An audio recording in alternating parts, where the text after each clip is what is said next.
whatever is required to ensure that these projects are done. Because Aba is a business city. If you don't have access to good roads, your businesses will not work. It doesn't take too much. You don't need intuition to know that if you do not walk on that Obohi road that leads to Ikotepede, we will not have people from Akwa Ibom, Cross River, and other neighboring communities come here and do business with people selling goods here in Aba. It doesn't also require deep intuition to know that the road that takes us from Aba to Port Harcourt, if it's not motorable, that people from River State, Bayelsa, Delta, and other neighboring communities will not come here and do business. And so what we would do is to try and encourage, to pursue, because as far as I'm concerned, government does what government does, but it's the responsibility rests on the shoulder of those architects, those players within government that will pursue to ensure that these things are done in due course and in due time. So that we will pursue. And of course, another thing that we will do, because we've noticed that a lot of our young men and women are not skilled. I've always said this and it bothers me. Young men and women will wake up in the morning and you see them in beer parlors sitting down, drinking and conversating on who has what, who has money and who doesn't, and who has done well and who hasn't. It wasn't so before. Aba has always been known for its dexterity. Aba and its environs, especially the young ones, the youths, have always been dexterous, using their hands to make things, to make shoes, to make boots, to make furniture, to make curtains, to make clothes. Basically anything that can be done with the hands. You come here, you find people that can make the best of the best. So what we would try and do is to re-engage them, reintroduce that system, that our Igbo apprenticeship system that has also been employed by the Harvard Business School. This is a system that really helped the Igbo nation rebuild itself after the war in 1970. A system that I believe is beginning to lose momentum because everybody wants to get rich quick. So we will begin to re-emphasize and reintroduce this system within our community where people can be employed by maybe a relative or someone who is a business person, and engage them, teach them how to do whatever business that it is that the person that has employed them is into, and tutor them, and then eventually they will now build their own mastery of whatever it is that that person is doing, and then pick up from there. And when that is done, we will also do our very best to bring in investors, people that purchase some of our products, people that might be interested in buying our products, people that come from different countries, maybe African countries, or even foreign countries. Like I have mentioned here, that our people are quite dexterous, they are good in the works of their hands, they are good with making things. And there are many countries, many African countries where these things are deficient. So we take some of our products, showcase them in all these places, and see how we can build some type of trade relations where people from Cameroon, I remember it used to be like this in the 80s, people from Cameroon, people from Equatorial Guinea can come here and buy goods here because labor is cheap here. And if labor is cheap here, it will definitely reflect on the price of that product. And these are the little things that might not necessarily be within the purview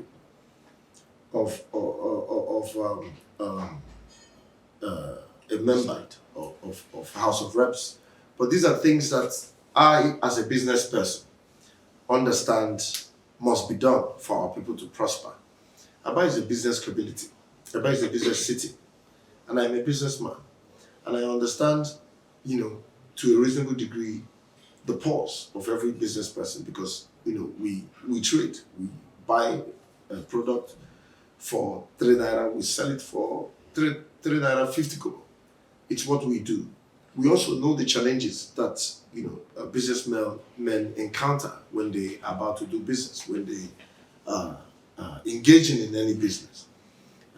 The challenges of sourcing forex for for Nigeria that is still importing a lot of things. The challenges of sourcing forex, the challenge of traveling, buying your goods, shipping it down, bringing it in, and then eventually selling it. We also understand the taxation challenges that businessmen encounter. It is our responsibility, it's my responsibility as a business person, to see that these things are made easy for businesses to thrive. Oftentimes, you see countries, different nations, encouraging people to come and do business in those countries, and then giving tax cuts, basically doing whatever it is that may help to encourage investors to come into that city or into that country to do business. Those are the things that we will target. We also, on the part of education, we know that a lot of people are not so interested in. There's a popular, assertion these days, which is, I believe, very, very dangerous. That you don't have to go to school to be successful. To a reasonable degree, this may be considered true, but we're talking about maybe 0.01% of a vast population that have been able to do well without going to school. And I also own a foundation, Alex Ifeanyi Foundation. I have over,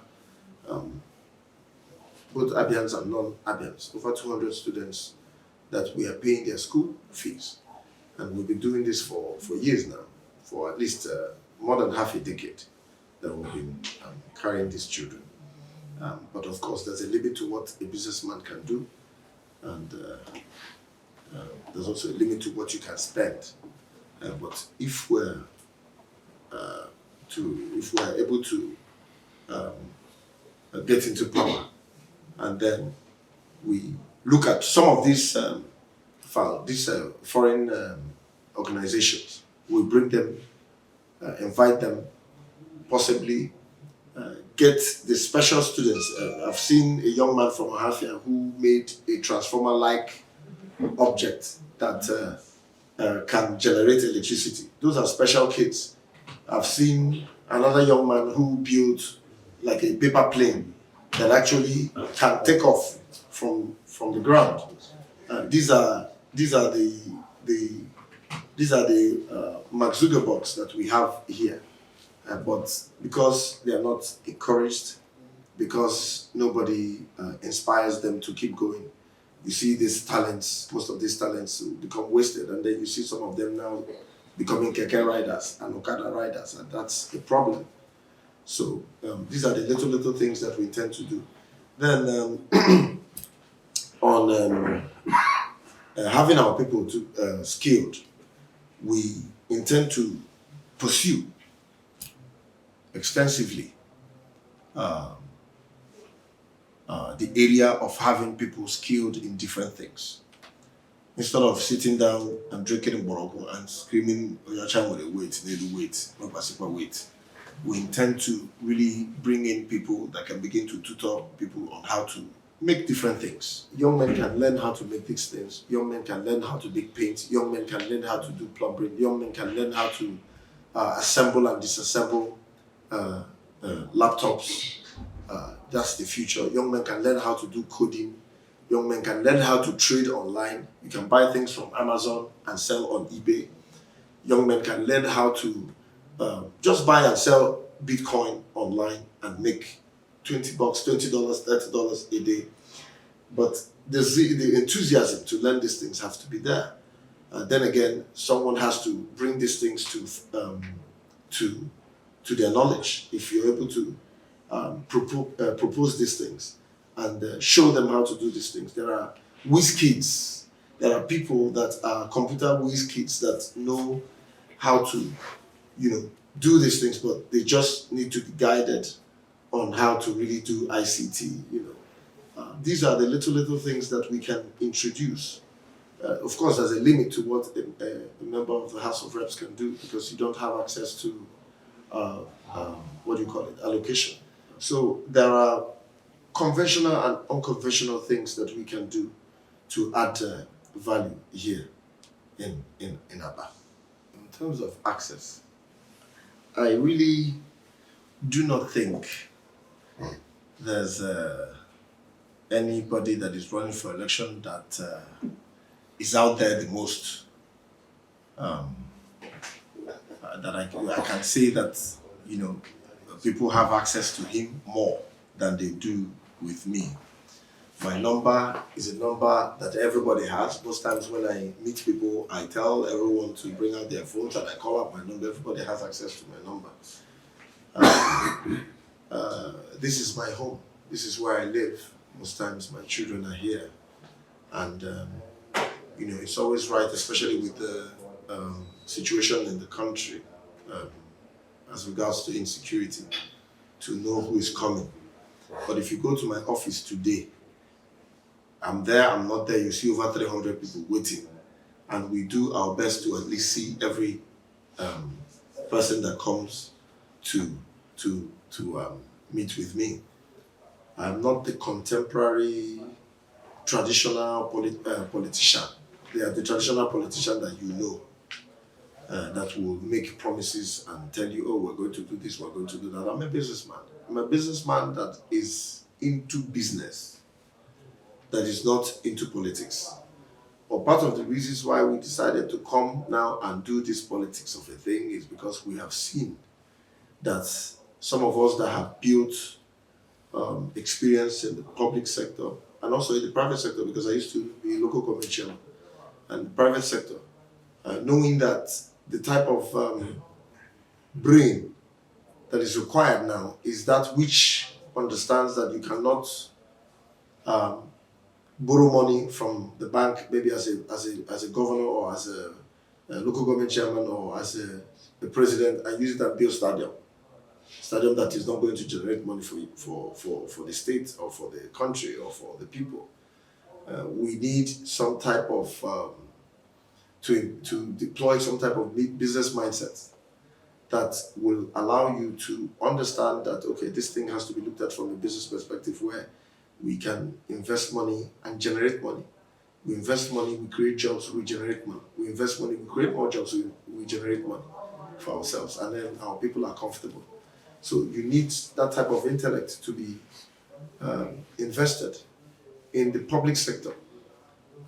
We are where we are because most of the people that are in the helm of affairs, the architects of our polity, do not understand what it means to really administer government. And people make examples about someone like P2B because P2B is someone that is a businessman. He understands business, he understands economics, and he understands that as a business person, this is what you need to do for you to make more money as a government. And if you make more money, then people will prosper more. If you're able to ascertain these things and do these things, people will do well.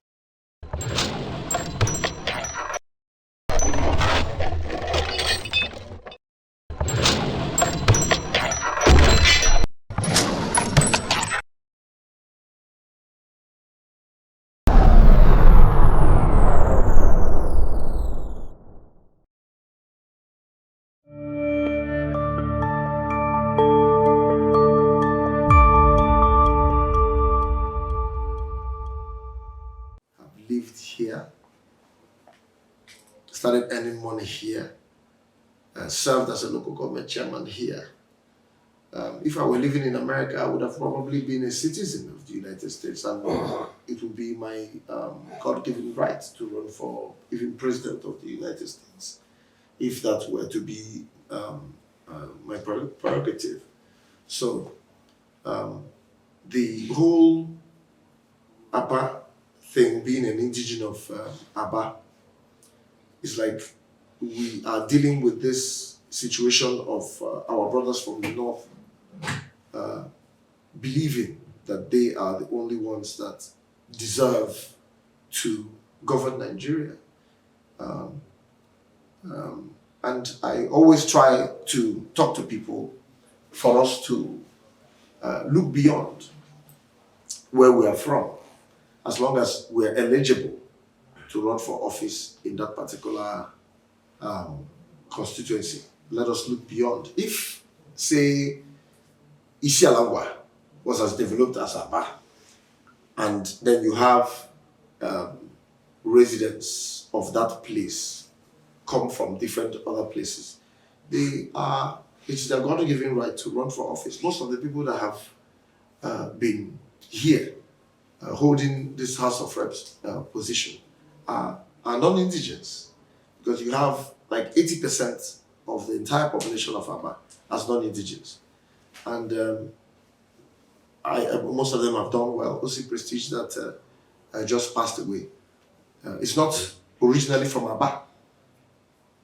OC Prestige is not originally from Aba, but he came here and he did well. You know, but when I served as local government chairman, I'm not an indigenous of Aba, but all the things that were built there were done during my administration. So I think Nigeria, let me just even compress what I'm about to say to just Aba. I think Aba has gone beyond that whole arrangement of just dealing with indigenes, because we have Anambarians here, we have Imolites here, we have the Old Bende block, and then we have even Akwa Ibomites here, we have people from the north, we have the Yoruba community here, so we're all here. And if anything goes wrong here, it affects everyone that lives here. So we are advocating seriously, vehemently, that we should look for those that we believe can make a difference, regardless of where they are from, for them to hold sway for us and govern wherever they can. Well, since 2010 that my tenure as local government chairman expired, I have not bought one form to run for any political office except this one that I just bought. So in 2010, when I left, 2012, I came, started doing philanthropy. They said, he's preparing to run for office in 2015. We know them. That's the way they behave. 2015 came, went. I didn't come out to run for office. Rather, I came back and supported those that I felt were going to do well. And I spent money and I left, because this is my state. I mean, it's the right thing to do.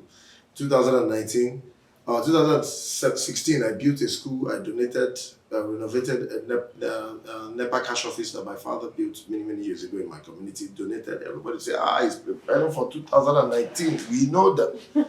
You know, I gave out scholarships. They said, the man is just preparing for 2019. 2019 came and went, and we didn't run for any office. 2020, we started, during the COVID period, we started giving out things, we started doing things for people. They said, the man is preparing for 2023. Quite frankly, as we were doing those things, people were reaching out to us, say, come and run for office. As a matter of fact, let me even make this public. I was having conversations with late OC Prestige about this particular constituency before he passed. And it has been, I personally have been ambivalent about coming back to politics, because I resigned from politics. Nobody chased me away from politics. Nobody made me to stop doing politics. I literally woke up one morning and said, I don't think I want to do this anymore. I was doing very well as a local government chairman. I did very well here. It was quite popular. My conspicuous nature has also been a factor that has helped me politically. But I chose to get into the private sector because it's convenient. It's, you do politics and you want to die here if you don't have means of subsistence. But as someone who has something doing, who has businesses, things, other means of, making money. I've not been in politics. I've just been a businessman. But this is a propaganda perpetuated by people that do not have anything bad or negative to say. And they will say, oh, he's a 4-year politician. Yes, in 2020, when O.C. Prestige passed away, late 2020, I romanced the idea of running for this office because him and I was having that conversation. Yes, back then I was a PDP. We had that idea to run, but in one glance, the governor then, because he was the governor, of course, the leader of PDP, said I should step down. I didn't argue with him, and I stepped down and I took money I gave to the person that was brought forth as a consensus candidate to run for the office. And I supported the person, and I did so because it was said that a core indigene of Aba had not run for this office before. And to a reasonable degree, I looked at it and said, well, maybe they are right. A core indigene of Aba hadn't run for the office before, and we decided to support that indigene to go. Eventually, that indigene has gone, and we have seen how the indigene has performed. And that is why some of us have decided now to come in and run for this office, because we know that we can do better. Like I always tell people, if you're going for a football match, you go with your first 11. You go with those that are educated. You go with those that are exposed. You go with those that understand how to create wealth. Aba is a business city, I believe, as it is generally said. Aba is a business community. Is it not right that you have a businessman that has done business and excelled in business to go and speak for the people of Aba? I was in PDP. Remember, as a local government chairman back then, most of these guys that are in government now are people that I had known. So when I decided to come back and play politics, I identified with them in 2018/19 that I started, breathing that idea of coming back to politics. So I, of course, identified with, my friend who happened to be the governor. And the right thing I felt that we were supposed to do was to support him. Like I always tell people, let us pray for our leaders, let us support them. I sat down with him, I had conversations with him, and he sort of opened up to me on the things that he wanted to do, and asked that some of us should also help to propound ideas and means that can help for our state to move forward. Of course, he's the governor, he just won his election in 2019. So we started coming up with ideas. I remember one time we brought some people from South Africa, some big investors that wanted to do a mall here. We brought that for some reason didn't work out because the people were really ready to come in and do business, but people were more concerned about collecting stipends from them. After some time, we decided to do a mini city somewhere around Osisioma. I also brought to do those projects. To do that project, we came here. We were asked to pay for different things, which we did. We did a whole lot, but eventually that didn't also happen.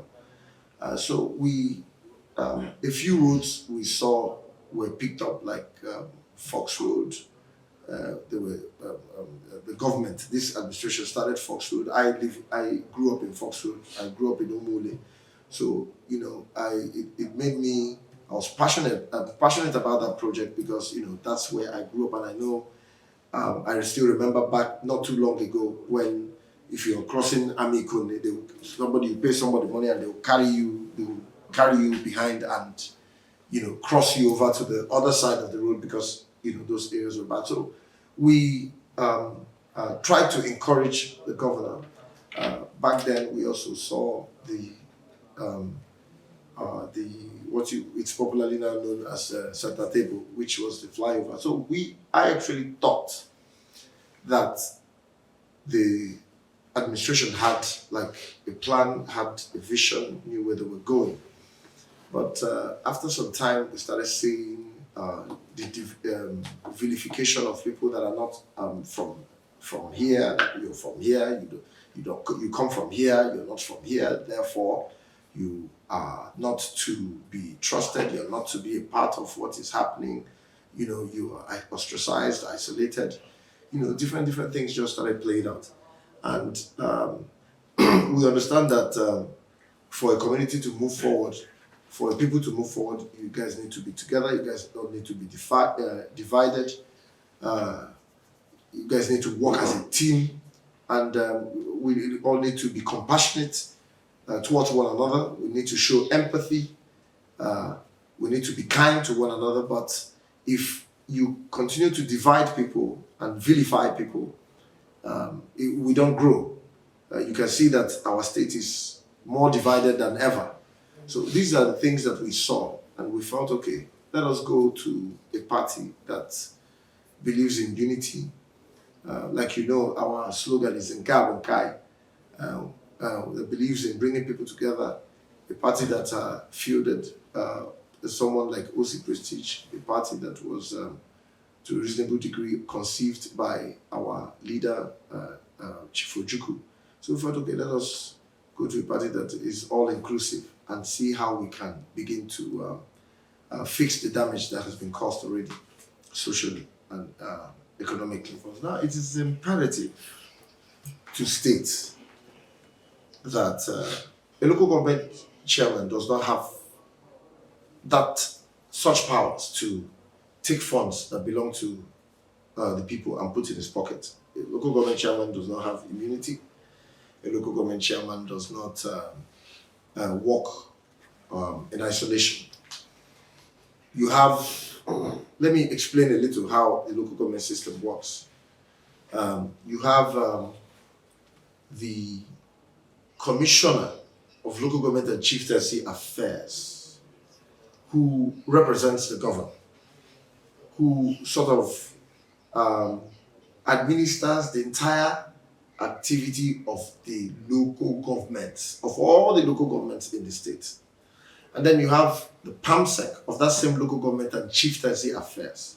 Then you have a director of that same local government and chieftaincy affairs. These are the three cardinal officers that, to a reasonable degree, spearhead and sort of outline how things are done. Then you have ALGON. ALGON is like a body that governs the local government system. And then you now have that ALGON, then you now have local government chairman. Then you now have local government chairman, then you have a head of service who is a civil servant, like a chief civil servant. And then you have a treasurer who sort of administers the finances of the local government system. Then you have the cashier, and then you have the heads of department. These are principal officers of the local government system. This is from the civil service side. Then you now have your councillors. Then you have supervisors. These are all sensitive principal office holders within the local government. All these players will not sit around and you take money that belongs to the people and put in your pocket. Even as I speak to you today, the Constitution of Nigeria still remains the same.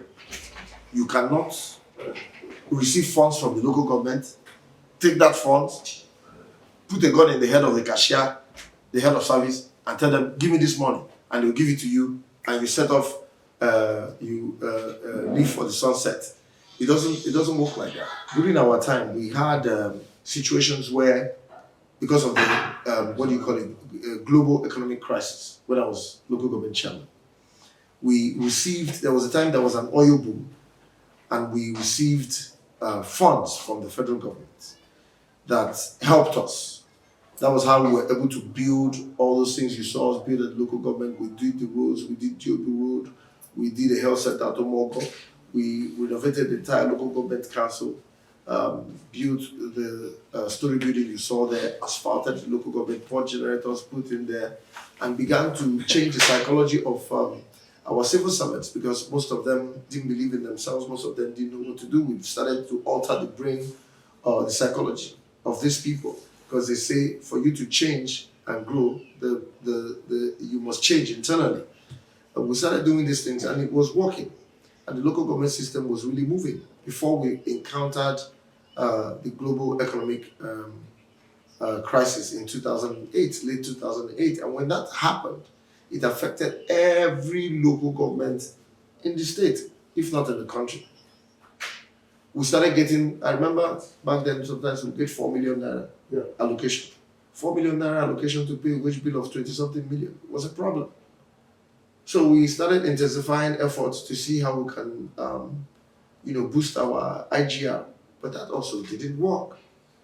So we had to call all the traditional rulers in the local government. We called the players in the local government, and we told them, this is what we are getting. What do? We couldn't really come up with any solid solution. Usually, if that happens in the private sector, in a business setting, what you do is you begin to cut down. For instance, Metaverse, which used to be Facebook, that is owned by Mark Zuckerberg, is beginning to lose money. Their shares have gone to $380-something to about $100 and something, and it's still dropping. I know these things because I own shares in that company. And Metaverse has already dropped 13% of their staff. We considered doing that. Then again, we didn't want to do that because, I didn't employ them. And I didn't think it was right for me to be the one that will fire the staff. So what we now did was to try and reach out to the then governor of the state to see how he can help and provide some type of financial succor. Well, he told us back then that we were executive chairman, and as executive chairman, that it would be difficult for him to pull funds from other local governments to sort Abanot out, because we're getting 4 million. We'll get 4 million, we'll get 9 million, we'll get 11 million to pay 20-something million. And these were just civil servants and not political office holders. But there were local governments that were getting, as Abanot was getting 4 million, there were local governments that were getting 50 million, 60 million. So it was a problem. So we searched and searched to try and find out why this was a problem, and we found out that Aba, because it's located in the metropolis, so many senior civil servants were also here. The senior teachers were here, and most of those funds were paid directly, salaries were paid directly from source. And as they were paying those salaries, those senior civil servants, because the rural areas house just, lower level civil servants, while Abanot and South, most of the big heads were living here. So most of those salaries were paid from source directly, but through the Chieftaincy Affairs Ministry. So we were told that we were not going to be able to do anything about it. So we tried to increase the revenue. We increased the revenue to a reasonable degree. So we're using sometimes 1 month allocation plus the revenue we'll generate to pay half salary. And the next month we'll take what we have and pay half salary.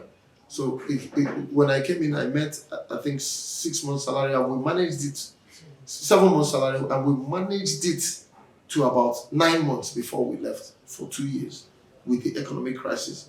So we boost the IGR that we were receiving from what it used to be, we boosted it to about 40%, and that helped us. Or else there would have been serious anarchy in the council back then.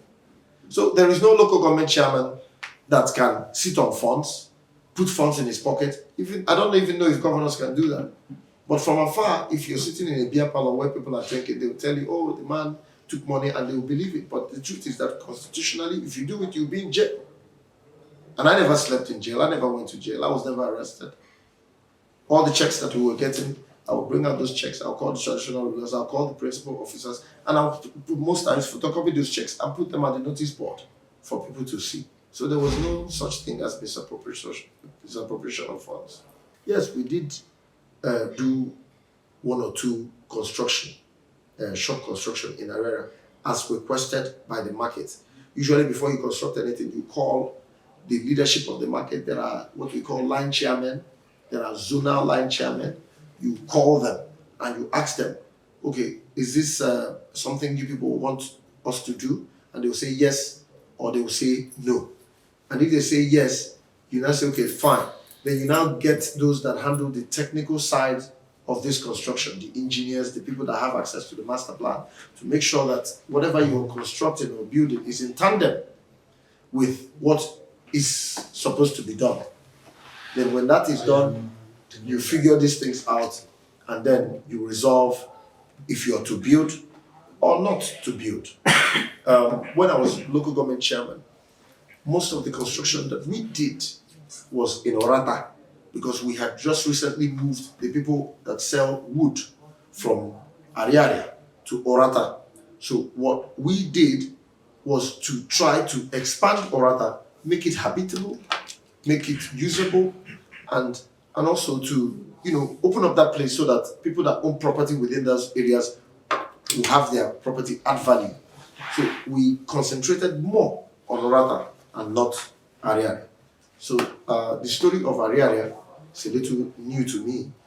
I remember there was a park. I think that park that was the park that is close to where the people that were selling goods were. Those were the places that we tried to do like slabs inside the park so that the park can be used. And of course, if you do slabs inside the park, you need to build shops where people can sell, transporters can have their offices to trade. Those were the construction that we did back then. So I guess this is another propaganda that has been deployed to discredit Chief Alex Ifeanyi Ikwecheghi.